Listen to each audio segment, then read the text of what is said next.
Na, būtent žirgas aruodas taip pat yra mišintas ponė žirgelis, tačiau jo tėvas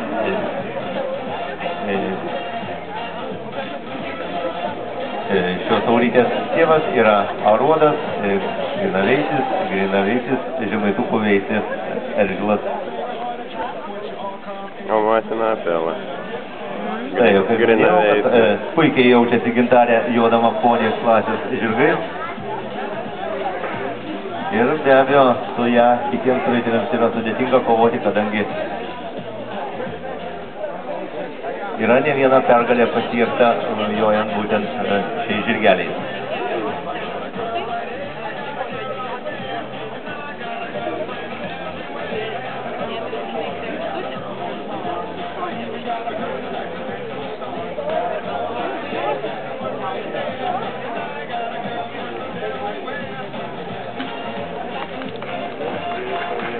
Taigi 0 baudos taškų antroje fazėje ir į startą kviečiame Vilių Radzevičių su Ederlitu.